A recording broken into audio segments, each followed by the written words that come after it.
Well, good morning, and hope you're all well. I just want to touch on what exactly is mindfulness. A lot of people have got a misinterpretation of it, or a misunderstanding of it from the media, which tends to look at a lot of things in a very shallow way.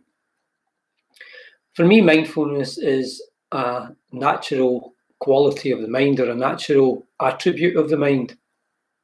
So it's not anything new agey or spiritual, even though it was one of the people who discovered it at different times in history was a person called the Buddha, and he was trying to work out how his mind worked, actually, I guess. And from working out how his mind worked, to then be able to find out how to manage and deal with the negatives that arise in the mind and in our lives. So if you deal with the negatives, all that's left are the neutral and the positives, and that sounds like a really good life. But mindfulness is a trait that comes from, we now know, roughly the prefrontal cortex of the brain, which is the part of the brain associated with being in control, being able to change your mind, make decisions, stay calm, not get too perturbed while you're thinking about things, also to be inclusive and considerate of others.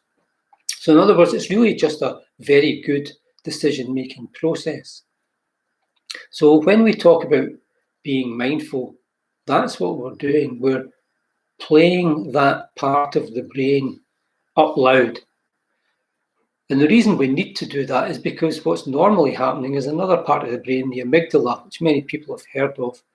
It's normally considered the fight or flight mechanism in the brain, so that when things bad happen in life, you respond immediately. But it's also the part of the brain that gets bored.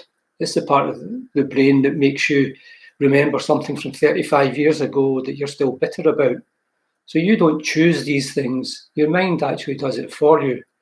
And that's what I think, in essence, mindfulness is all about, is trying to make sure that that ancient, automatic, reactive and overreactive part of the brain doesn't dominate your life, that you, using this prefrontal cortex part of the brain, this mindful part of the brain, can actually get more and more control over you, over what you do. In other words, you become the decider in your own life, which for most of the time, for most people, isn't the case.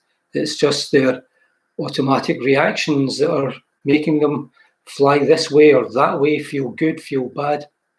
And actually, it's back down to what I think it was Socrates said, or Aristotle, forgive me, Aristotle or Socrates, if I get the wrong one. But the unexamined life is not worth living. Well, to examine your life, you need to be in charge of your brain. So mindfulness will help us do that. And with practice, you get better and better at it. And you start to let go of the junk that the automatic mind produces, and you start to deliberately live your life in a happy, constructive, and kind-hearted way. Thank you.